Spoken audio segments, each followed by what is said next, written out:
Hey Alex, how are you? It's so good to see you. Hey Angela, I'm doing so well. How are you doing?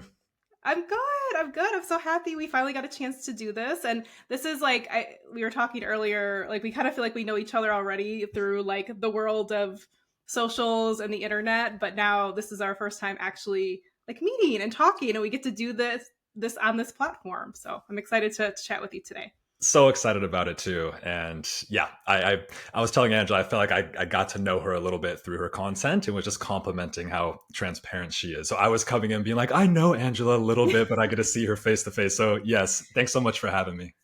Yeah, yeah, and I'm excited to see you next week, or the team next week at the Culture Impact Lab. I know Yeah. you're gonna do a little bit of an introduction, but for those of you who don't know Alex, he works for a company called Vibrant Yoga, and they have been huge supporters of Call for Culture, and we're partnering. You all are sponsoring some nourishing activities for our participants, including some chair yoga, some chair massages. If you think about, I think a lot about conferencing these days and how we're so focused on kind of the logical, cerebral part of conferences, where in reality we need time to relax. We need some brain space, and it's really important to us that we have kind of these nourishing, pouring back into ourselves so that we can learn and integrate the knowledge. So I will shut up and let you do an introduction, and we'll jump into it. No, that's awesome, and I think it's we often see the taking a step back as a fundamental part of enhancing the logistical, the logical, the cerebral part of the equation, which is part of our mission and what we try to, educate folks around. It's actually not a step back, even though it feels like it's a pause, and it is a pause in Yes. time, but it's actually a faster way forward. But yeah, we absolutely love what you do. At Call for Culture, and more than happy to be a supporter of the event. So, anyway, yes, hey everybody, my name is Alex. I am the project manager at Vibrant Yoga. We are a corporate and a private wellness company around the Chicago area, but do also work with folks around the world virtually. But a lot of our clientele are in Chicago, and we like to go in office and go in homes and help folks there. So that's a little bit about me. Do you want me to kind of share about my background too, or? I would love that. Yeah, and maybe Yeah. what makes you human, because that's something that, I mean, I know we want to jump right into the work, but tell us a little bit more about you and the work, the work side and the human side of Alex. Yeah, totally. So I guess semi work side, I come from the fitness world. I've just had such a drive to help other people. And I think I realized helping other people with their health and their wellness was such this hugely impactful thing that I could help folks on. And I just had this initial drive to follow that. And so I got a degree in kinesiology and was a personal trainer for a few years and did that route. And then I started teaching the trainer, coaching the trainer. I taught at the National Personal Training Institute, and I also ran an online business development program for fitness professionals. And that's where I've really found my love for coaching the coach. And it's also what kind of shifted me into more of the business side of the equation. I've always had that sort of natural interest as well. I remember I would set up like stores when I was a kid and sell my parents back the things that they would bought me and be like, 25 cents for this cup that you just bought me last week. But as I've always kind of had that entrepreneurial drive Mm. inside of me. And so I think once I started to recognize that I could be in this fitness and health world and still help people directly, but potentially even help more people by coaching the practitioner, I just really my fire was ignited at that point. And I've been doing that ever since. So I've done a variety of things in the business world on the fitness side of things. I'm a lifelong learner. I'm interested by a lot of different things. Like I've led research and development, and did prototype testing and user testing, and commitment tests, and sort of did all that stuff. I managed a PT certification company, which was really Mm. interesting.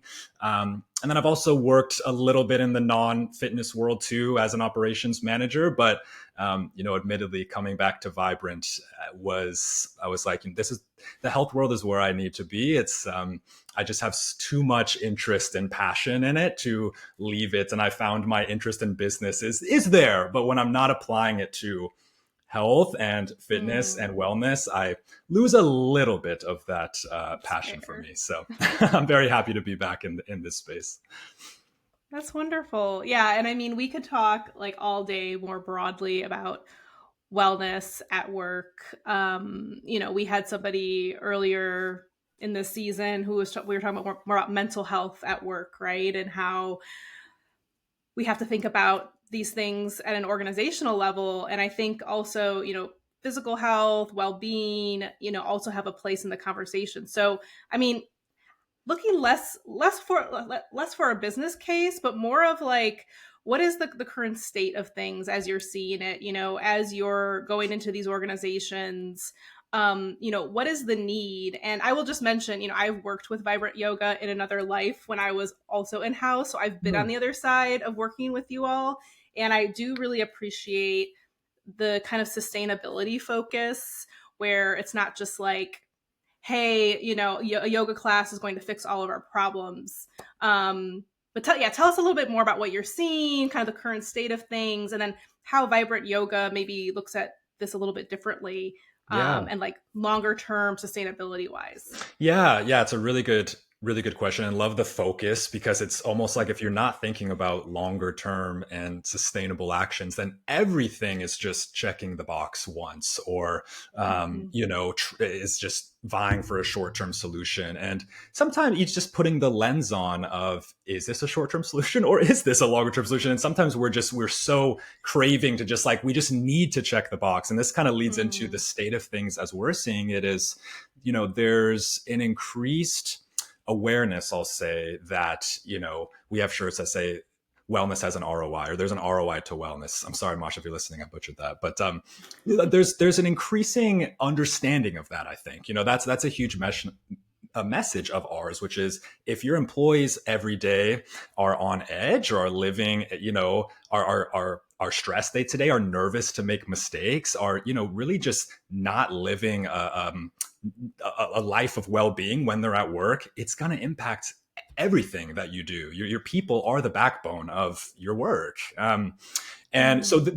there's an increasing awareness of that, which I think is huge, and I think it's slowly evolving from this, well, wellness initiatives are the first thing to cut. That's still, certainly that happens. And but it's viewed as this supplemental, this extra sort of piece of the pie. Mm-hmm. And it's still that, there's still a lot of people and a lot of organizations who see it like that, but that's shifting, and we've noticed that the past couple of years when we're talking to organizations of, hey, we know we need to do this, and we didn't even, maybe they've been following us or not, but oftentimes we have to convince them of that, or they're the starting point of, that these problems that you're mentioning can actually be solved by thoughtful wellness initiatives that like actually consider your people. Mm-hmm. So with that though, with the increased awareness comes kind of, I think, that, well, let's just do something. And then that's where it's kind of a free for all now moving forward. Okay, we need Yes. to do something.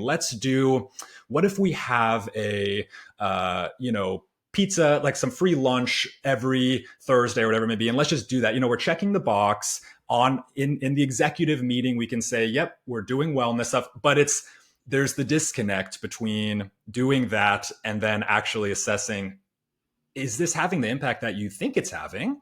Are you measuring it in any way? Or even, are you asking folks? Or even, Yes. did you ask folks before you did this thing to have any, or was it all just what was the drive to check the box? And so we Mm-hmm. love this increased awareness that there's a real ROI to wellness, and like, it's not taking a step back, it's a pause to take a step forward. Like, people are recognizing that more, but then the actual tactical side of things is where it gets a little bit trickier. And understandably, I mean, if I know how it feels to be an executive in a company and want to do these things, but you have so many other things going on, your plate's full, you have Mm-hmm. 50 other priorities that you have to focus on. I empathize. I understand that it does feel good to just check the box, but it's just not a sustainable route oftentimes. And Mm-hmm. it's, I say it's not worth it, but sometimes that act of checking the box, when it actually doesn't have the impact on employees, can actually be harmful sometimes. It can actually send the wrong Mm-hmm. message. Yeah, So and it anyway, becomes wasteful from a, talk about ROI and investment perspective. And so what I hear you saying is, and this goes for like any organizational culture initiative, is ask your people. I mean, it's just like it's that simple. And I think sometimes what I notice is, CEOs, they'll read a book or they'll hear something on TV or they'll hear something and they want to jump on it. And so, asking your people, understanding what they need, when it comes down to this, like when I think about wellness initiatives, a lot of it is like time and accessibility. hmm, And, the reason why I think, you know, uh, uh, unfortunately, a lot of times I'll talk to CEOs and they're like, well, that's not my job to provide everything for hmm, my people. But it's like, yes, and it's also an opportunity to provide accessibility when for those who don't have access perhaps to these types of services, or maybe they're not even introduced to it, and they become introduced to it the first time at your organization, and it changes their life or it changes their perspective on what wellness means. And so, yes, certainly. I think you have so many opportunities as an organization, a responsibility. Also knowing, there's a lot of like social support structures that aren't working right now. So Hmm. what can you do? We have a loneliness epidemic, we have a mental health Yeah. epidemic, we have all these things that are happening more broadly. What can you do in your sphere of influence, and really listen to your people to understand what they need and what they need access to, Yeah. and then kind of shape your programming around that. It's such a good point. And I often find that, the organizations want the dedication. They want, hey, you're going to spend a lot of time with us. Well, then the how you support us from a wellness perspective should align with that. It's almost the like Mm-hmm. you want the dedication up near the top, and if that's the Yeah. case, then we're going to be spending a lot of time here, and maybe this is my only avenue, like you said, to getting these services, or even being aware that I should be thinking about things in the first place, or that when I'm waking up in pain every day, there's reasons for that I have some control over potentially. I mean, you're right. Mm-hmm. There's 100%, and yeah, Mm-hmm. I agree. Yeah, yeah. And I mean, when you're talking to organizations, like you said, there's going to be the subset that are just like, we want to do this, and it's a check the box, and it's like, programming that's not really tethered to anything else. Hmm. In some cases it's like us, who are like, hey, we have a very specific goal of creating an experience for people over 2 days, and we know that this is an important part of the experience. Yeah. And then there's like maybe like a third category, which is, again, these people who are understanding that this is a more sustainable model in the grand context of maybe benefits or perks or culture change.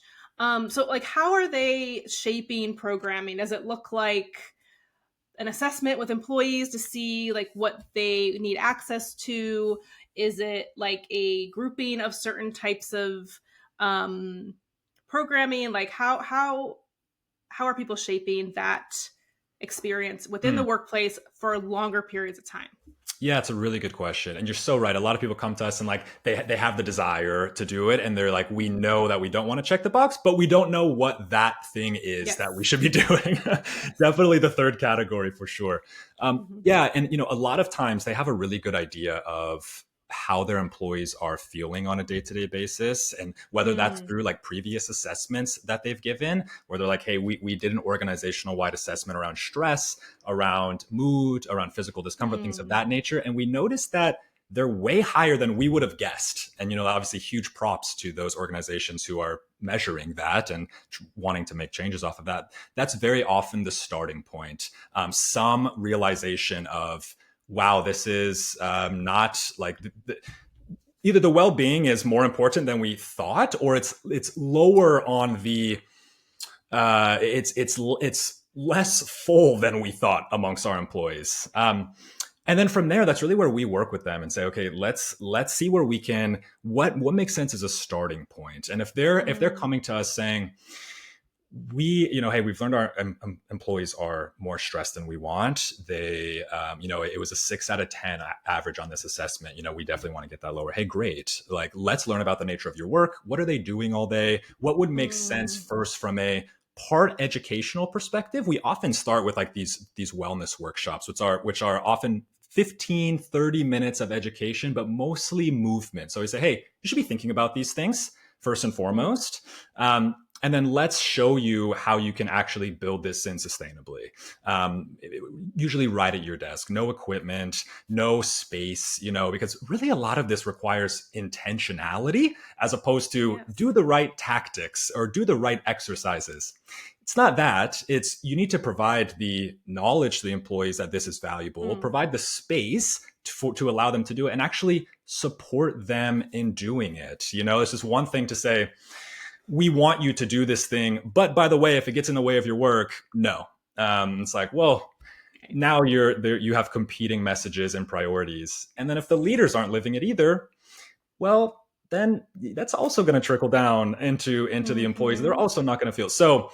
There's a lot that depending on sort of how that initial conversations go, we might hone in on something a little bit different depending on where they're at, including, by the Mm. way, specific wellness workshops for executives. I mean, sometimes it's, hey, we like if you all who are running the company or even hiring leaders to run the company are not embodying this mentality, are not living a healthful life yourself, and there's boundaries, we can't, it's not, hey, you have to live a super healthy life actually, but if you're walking around stressed and frantic and lost every day, and you're not Mm. enjoying what you're doing, and that's 100%, no matter the words that you say to your team, it's that will bleed through in a lot of different ways, including how you treat them, how you respond to them, how you treat yourself. Mm-hmm. So sometimes we start there, Mm. but oftentimes it's let's come and educate the team, and then as a first step, and inject movement where it makes sense,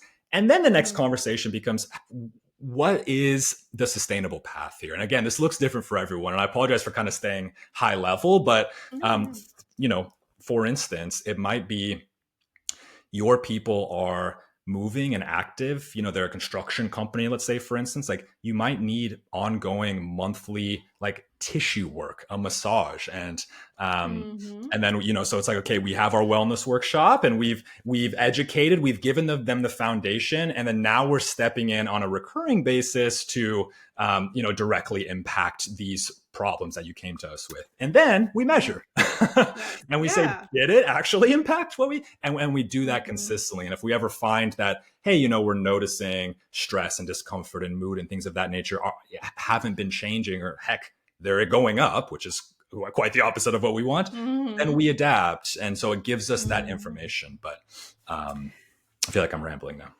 No, no, it's great. And it makes me think about, again, we had another podcast episode talking about like wellness at work more broadly from a systematic standpoint. Mm, And one of the things the term that got batted around was something called systems of choice. mm, How do you create these moments where if you're talking about like a perk or a benefit or something that the organization is offering, and how do you make it clear that you have choice around how you engage with that, but the yeah, choice is there and it's available, and it's accessible. yeah, And then also to your point, I think there's equity and understanding what people actually need to get to a better place of wellness, whatever that means for that person.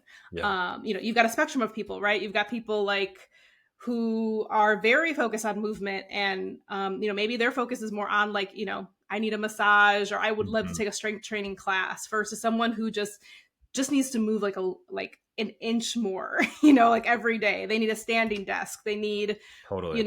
some yoga classes or opportunities. Yeah. So yeah, I think this is, sometimes this conversations like this can get misconstrued as like, you can't just throw a class at somebody. And it's Mhm. like absolutely true. Like this has to be a conversation in the context of the needs of your people, which is Yeah. kind of where we started. Right. Exactly.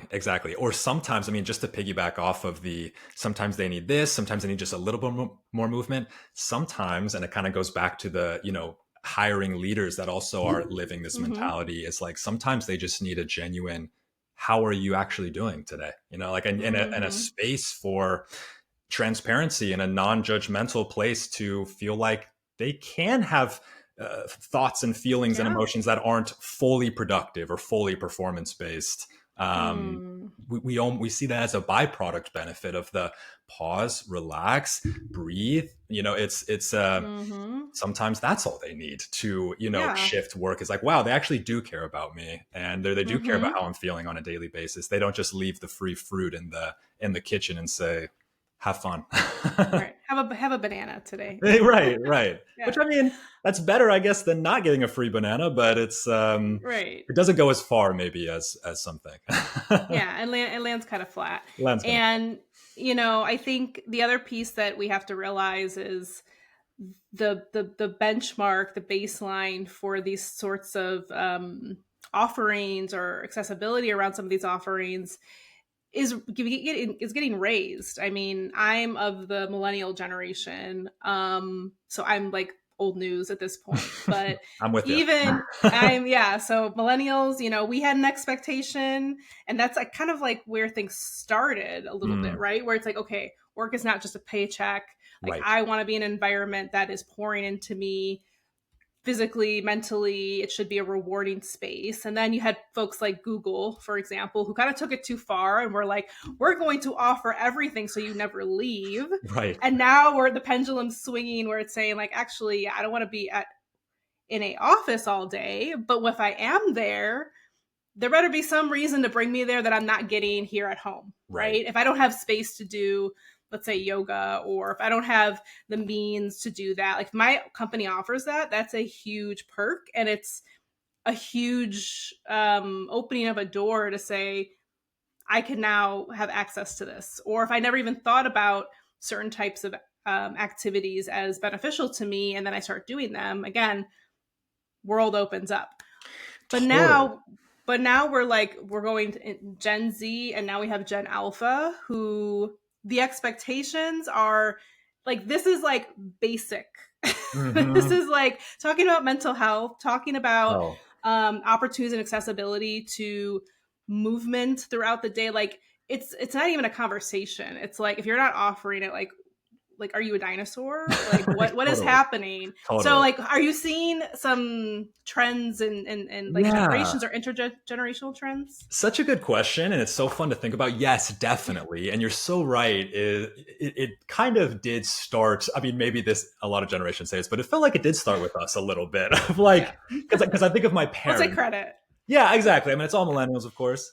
I Mm-hmm. mean, but like I think about my parents who are kind of like the traditional, like started work when they were 50, and you work hard, and they're that generation, and then that's kind of like how I was raised. But then you realize, wait a second, it doesn't need to be like that. And you're like, actually, it so doesn't need to be like that. And I think it's this understanding of like there's always this work life balance. There's work on one side, there's a life on one side, and I think how the Mm. mentality is shifting is there's life and we have different aspects of life, work being one Yes. of them, relationships being one of them, spirituality being, our environment, anything that we want to think about is an aspect of life. And so I think what I've been noticing is less separation, I should say, between the work and the life. And it's all life. Mm-hmm. And I know there's the work life integration that's almost becoming a buzzword now. Mm-hmm. um Mm-hmm.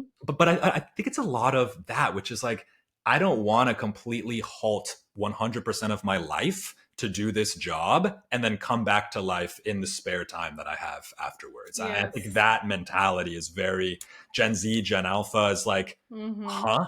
And then I don't get to enjoy my life, enjoy retirement until I'm 65. It just, there's this, it's becoming common sense, I think, to those people. And, myself too, that doesn't make sense for a lot of people. Yeah. I've also realized it does make sense for a lot of people, honestly. And taking this entrepreneurial route, I'm like, sometimes I wish I just had a 9 to 5 and Yeah. did the Right. predictable Yes. route. But yes, I'm totally saying that, and that fuels Mm. a lot of my personal journey and work as well. I've never had a regular job in my whole life.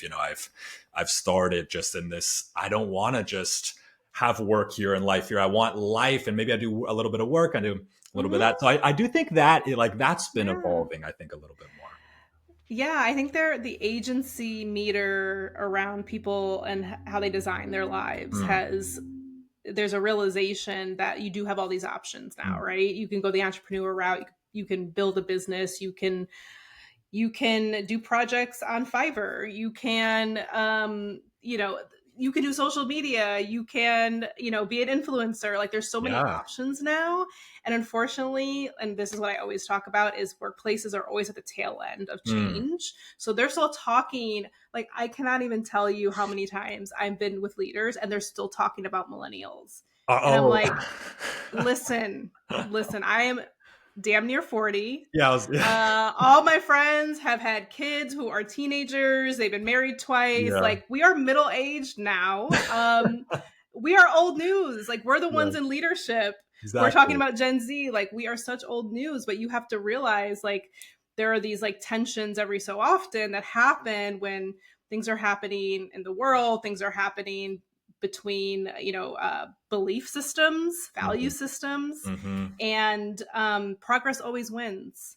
Yeah. And so I think people are kind of like still stuck in the past, and I think the speed of change is happening much more quickly because of things like technology, because of COVID in particular. That was a huge Mm. realization when it came to like health and mental health and wellness, and Mm. realizing that work can be a source of harm Mm. for all those things. Yeah, totally agree. What have you found, Angela? I'm curious, like, because I Yeah. completely agree with you that there is. It's so funny you mentioned the talking, because I even us talking about Gen Z feels like that's in the past now. Like that's not even a Yes. worthy Yes. conversation anymore.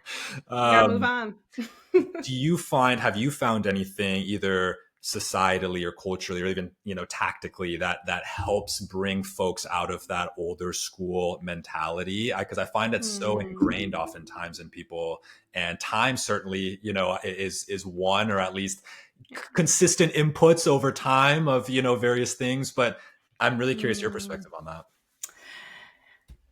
Yeah, it's funny because this is like kind of what my pending book is about, Mm, which is like this idea of every so often we when we're going over like a generational crossover, everyone's like, the kids don't want to work, right? They're mm, lazy, they're entitled, all the things we heard as millennials. And this happens every single cycle. yeah. And it's like, I even hear some millennials saying like, I don't know how to work with these Gen Zers. I'm like, stop.